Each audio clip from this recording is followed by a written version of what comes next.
Hello दोस्तों, भौतिकी की इस कक्षा में आप सभी का स्वागत है।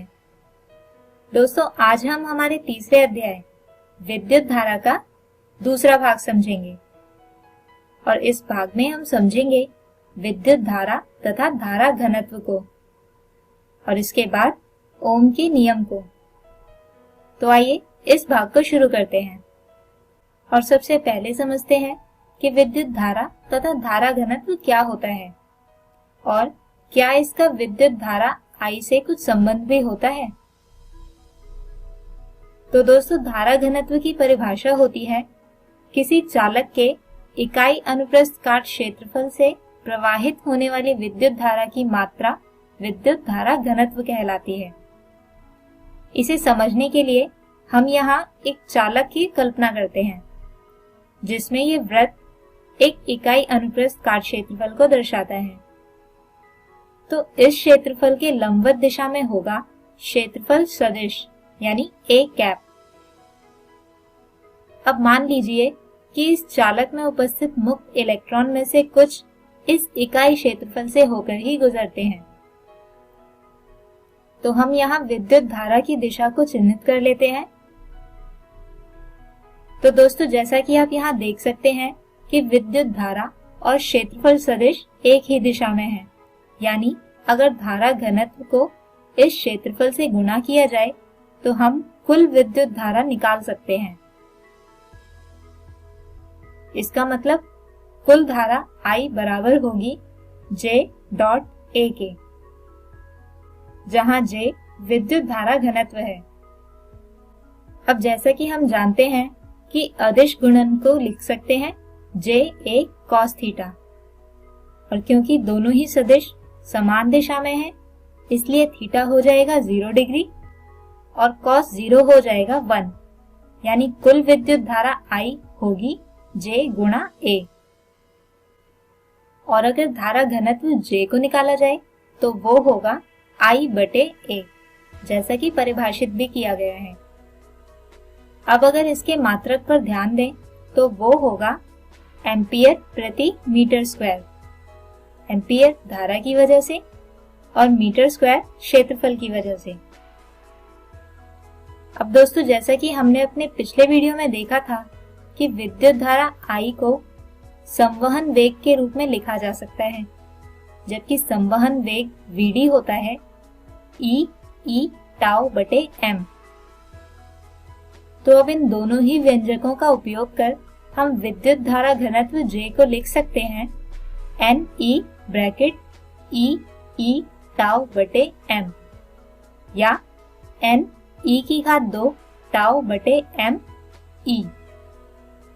दोस्तों, यहाँ ब्रैकेट में लिखी राशियों को दर्शाया जाता है सिग्मा से, जो कहलाती है चालक की विशिष्ट चालकता, यानी धारा घनत्व J बराबर होता है सिग्मा E के।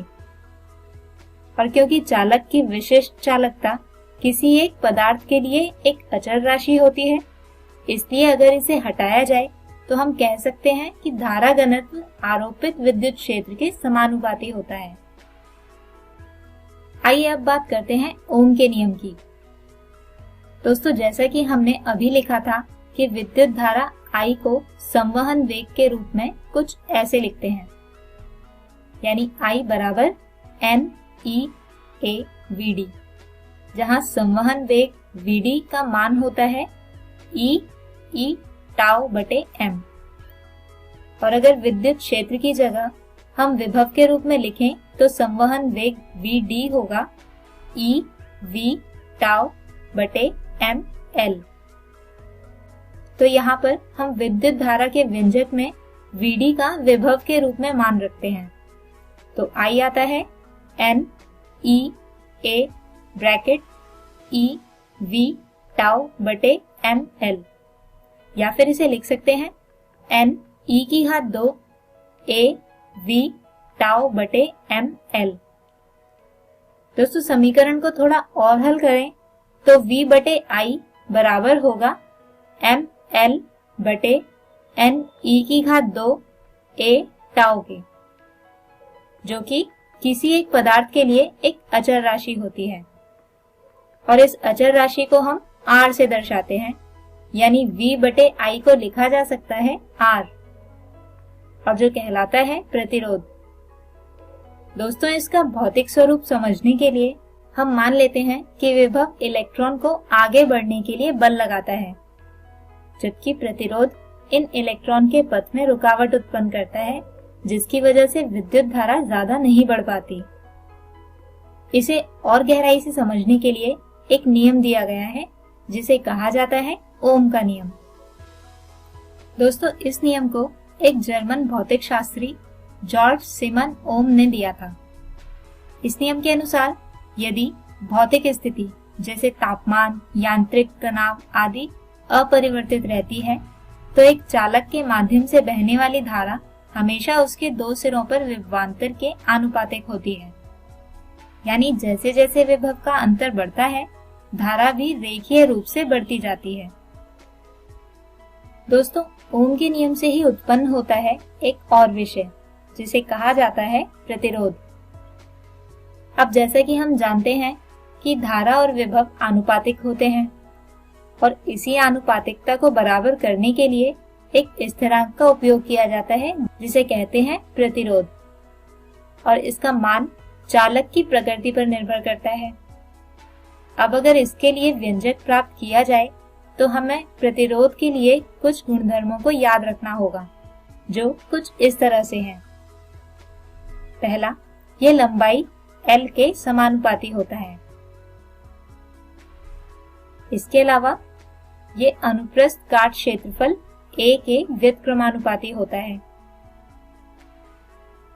अब अगर इन्हें हम मिलाकर लिखें तो R बराबर होगा रो L बटे A के। यहाँ रो को प्रतिरोधकता कहा जाता है, जो होती है 1 मीटर स्क्वायर काट के क्षेत्रफल तथा 1 मीटर लंबे तार का प्रतिरोध। इसके बारे में हम और ज्यादा बात अगले वीडियो में करेंगे। आइए अब इसी पर आधारित एक उदाहरण समझते हैं। प्रश्न है, 100 ओम प्रतिरोध के एक चालक के दोनों सिरों के बीच 200 वोल्ट का विभवांतर बनाए रखा जाता है। 1 सेकंड में इसके माध्यम से बहने वाले कुल आवेश की गणना करें। तो दोस्तों, जैसा कि हमें प्रश्न में दिया गया है कि इस परिपथ में विभवांतर V बराबर है 200 वोल्ट के, जबकि प्रतिरोध R बराबर है 100 ओम के। अब जैसा कि हम ओम के नियम से लिख सकते हैं, विद्युत धारा I बराबर होगा V बटे R के। तो यहाँ पर V और R का मान रखने पर धारा I आती है 2 एम्पियर। अब जैसा कि हम जानते हैं कि विद्युत धारा I होती है Q बटे T, तो यहाँ से कुल आवेश को निकाला जा सकता है विद्युत धारा और समय को गुणा करके, यानी Q बराबर होगा 2 गुणा 1 यानी 2 कूलाम के। तो दोस्तों, हम उम्मीद करते हैं कि आपको आज का ये वीडियो समझ आया होगा। हमारे आज के इस वीडियो में हमने समझा विद्युत धारा तथा धारा घनत्व को, जिसे लिखा जाता है J बराबर I बटे A से, और इसका SI मात्रक होता है एम्पियर प्रति मीटर स्क्वायर। इसके बाद हमने समझा ओम के नियम को और देखा उसका ग्राफीय चित्रण। हमारे अगले वीडियो में हम बात करेंगे विभिन्न पदार्थों की प्रतिरोधकता की तापमान निर्भरता और प्रतिरोधकों का संयोजन। तब तक के लिए गुड बाय।